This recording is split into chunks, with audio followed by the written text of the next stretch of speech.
ciri kalapa dua. Dua kalau tangkap. Yo, pada istirahat heula Jang.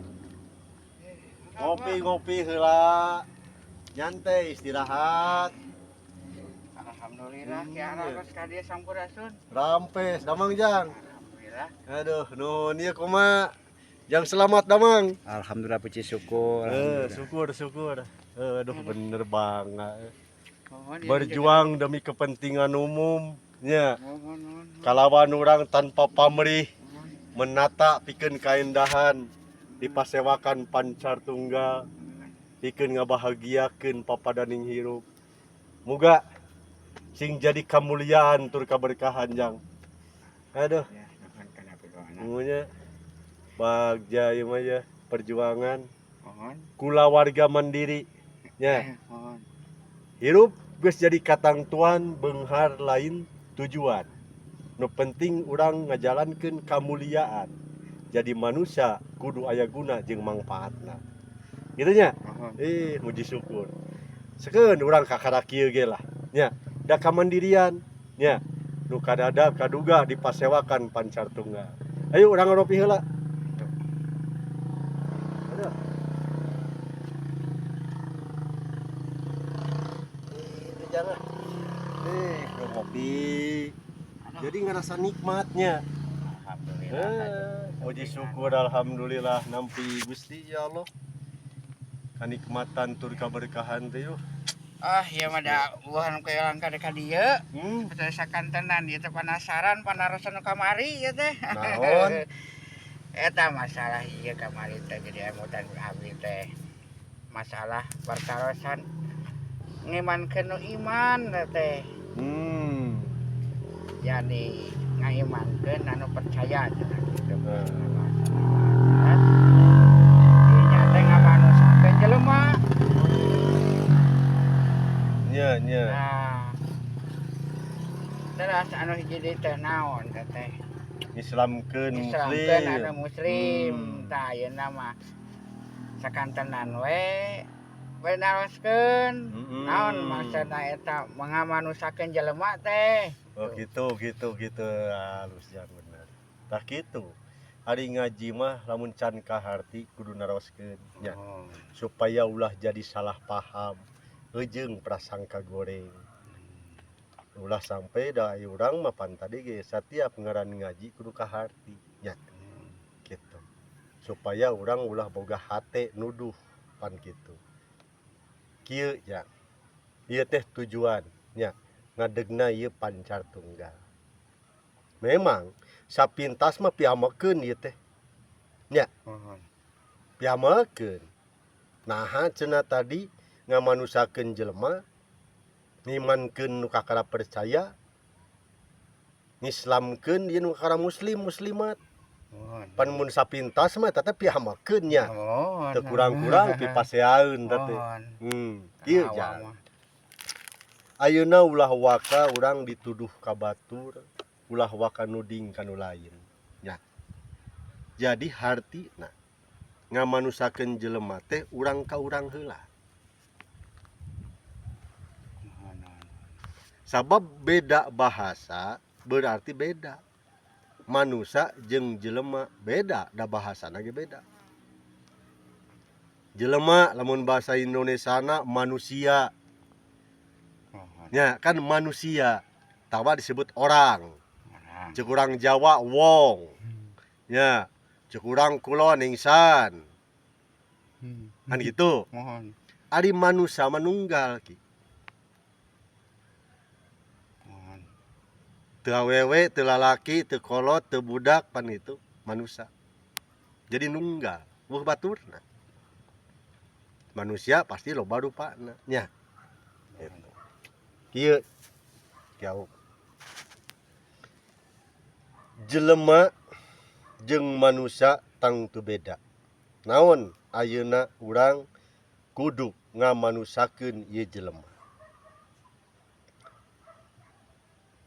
Abah Aup moal kersa nata ieu pasewakan pancar tunggal barijeng tanpa diburuhan. Tanpa dibayar. Tapi ngarasa muncul cinta kasih pikeun urang kepentingan balarea tatali wargi tanpa pandang golongan jeung aliran. Nu penting ngikat tatali wargi. Upami abah masih keneh boga mental jelema pasti bakal hitung-hitungan. Sabaraha dibayarna nya. Da kuring teh capek gawe paribasana teu diburuhan pan naonan teu. Tapi saeutik gedena urang ngaji di alam terbuka ieu, alam ngadidik ka urang ngikis ka jelemaan. Nah, tumbuh masuk sifat kemuliaan nu disebut manusia ngaranna. Rasa cinta kasih. Ngajalankeun guna anu mangpaat. Kan itu. Bedana jelema mangrupakeun ngan sakadar wadah. Wujud raga ieu nyatana jelema. Bisa diusian ku jurig, bisa diusian ku siluman, bisa diusian ku sato. Matak sakabeh jelema nembongkeun sifat-sifat karakter. Karakterna jurig, karakter siluman, karakter sasatoan. Kitu eta teh. Jelema lamun ngadeg dina agama jadi penceramah lain mere katenangan, katentreman, memperikat cinta kasih, kasih sayang, ya. Tapi jelema ngajadikeun ceramah atas nama agama, didinya loba ngahujah. Nuduh-nuduh kupur ka batur, nuding-nuding kafir kanulian. Teu sadar kakupuran jeung kakapiran aya dina pribadina sorangan. Nah, kartos. Gitu. Teu salah eta oge. Nya, da memang karakter jelema mah kitu. Di bajuan ku kiai meureun tadi tongtongan dina tangtungan kiai jadi kiai, di bajuan meureun tadi tentang ku naon bahasa dina kaagamaana mah meureun nya jadi mualim, tapi pagawean eta jelema teh nuduh kupur ka batur loba nuding kafir kan lain. Akhirna eueuh katentreman dina agamana khususna mayoritasna dina Islam. Beres teh. Urang ngaku can rumasa jadi manusia jeung can bisa jadi manusia tapi keur berupaya. Ya.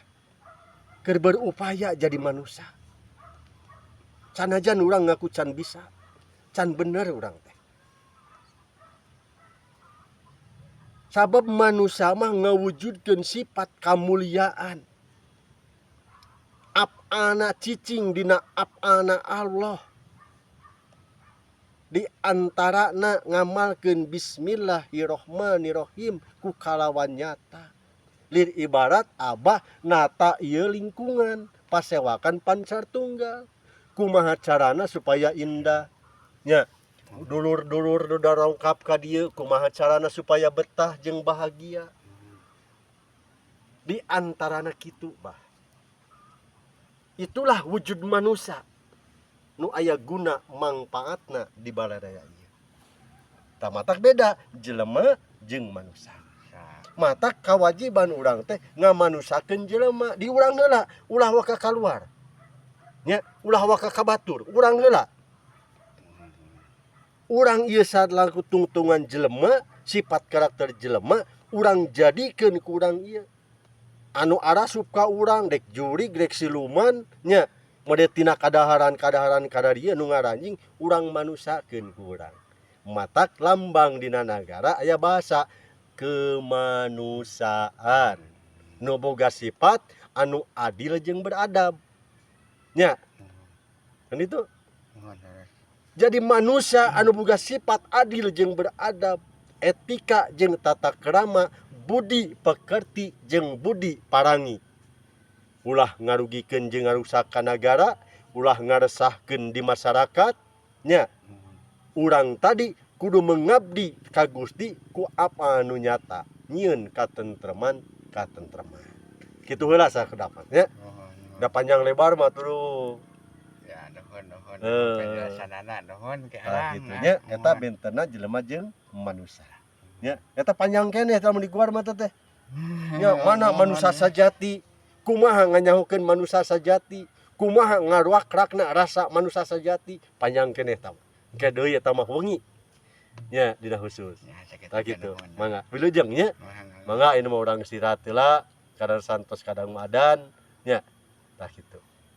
Kartos. Katos. Hiji-hiji heula ke disambung deui nya. Berarti ke ngimankeun anu kakara Percaya. heeh ke deui. Yeuh kitu we tah. Ngopi heula ieu mah jang. Sok atuh saya aja. Tumampi kana takdir ti Gusti Nu Maha Suci nya. Bersyukur ka Allah Subhanahu wa taala. Geuning nikmat ya hidup teh. Ya deh, hidup itu tiada bermasalah jang. Ya, hidup itu bahagia, sejahtera dan tentram. Alhamdulillah. Puji syukur ya Allah.